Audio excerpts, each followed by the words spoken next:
স্বরচিত কবিতার নাম যুদ্ধ নয় শান্তি। মোহাম্মদ আব্দুল লতিফ খান। সমগ্র পৃথিবীর মানুষ ক্লান্ত পরিশ্রান্ত হয়ে গভীর ঘুমে আচ্ছন্ন।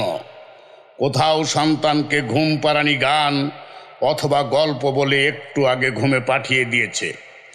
জ্যোৎস্না স্নাত পূর্ণিমার রাত, চাঁদ পৃথিবীর দিকে আলোর সোনালি পরশ ঢালিতেছে।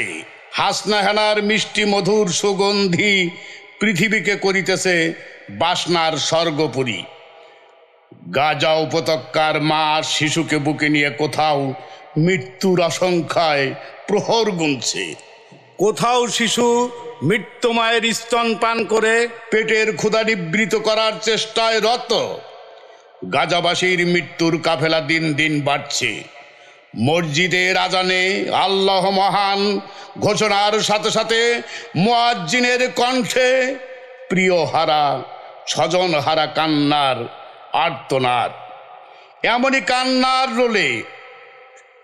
কান্নার রোল শুনে আমিও তো মানুষ মুখ হয়ে যাই নিস্তব্ধ। বিশ্বাসী প্রাণী সেই কুকুরটি ভগ্ন স্তূপের দেওয়ালের ভিতর থেকে হামাগুড়ি দেওয়া শিশুটিকে নিরাপদে নিয়েছে, জীবন বাঁচিয়েছে। এটা পৃথিবীর মানুষের জন্য এক মহান দৃষ্টান্ত। একটি শিশুকে দেখলাম ক্ষুধার তাড়নায় বিছুটি লতাপাতা বন্য পশুর মতো কসকস করে খাচ্ছে। তা দেখে মানবিক মানুষের করুণ চাহনিতে অসহায়ত্ব প্রকাশ পাচ্ছে। ইসরায়েল বোমার আঘাতে ক্ষতবিক্ষত করে দিল মানুষের জীবন। প্রাসাদ অট্টালিকাকে দানবীয় থাবায় মাটির সাথে মিশিয়ে দিচ্ছে। আমরা কোন সভ্য পৃথিবীর কথা বলছি, যেখানে মানুষ হচ্ছে অবহেলিত, লাঞ্ছিত, বঞ্চিত, নির্যাতিত?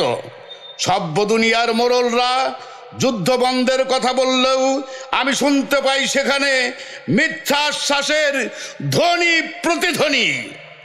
মার্কিন সাম্রাজ্যবাদ পরাক্রমশালী হয়ে বিষাক্ত নাগিনীর জিহ্বার মতো মানুষের প্রাণপাত করতে জিহ্বা লিক করছে। মুসলিম, ইহুদি ও খ্রিস্ট ধর্মের পবিত্র জনপদ জেরুজালেম মানে শান্তির শহর হলেও এখানকার মানুষ যুদ্ধ থেকে এক দণ্ড শান্তি পায়নি, ঘুমাতে পারেনি। এই তো জীবন।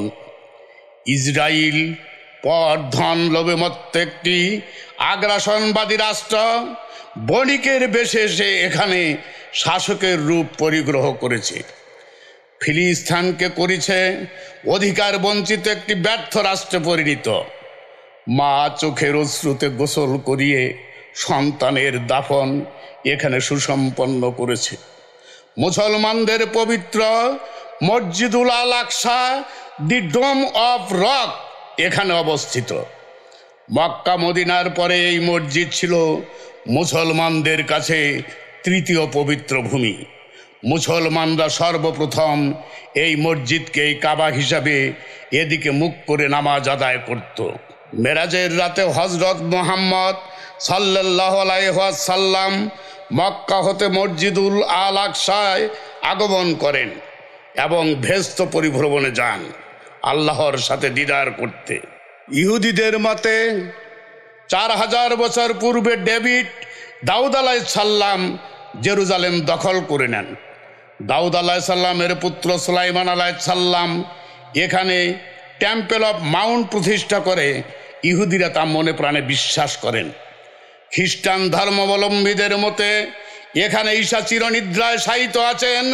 আবার এই মাটি থেকে ঈশা মসিহর পূর্ণ উত্থান হবে।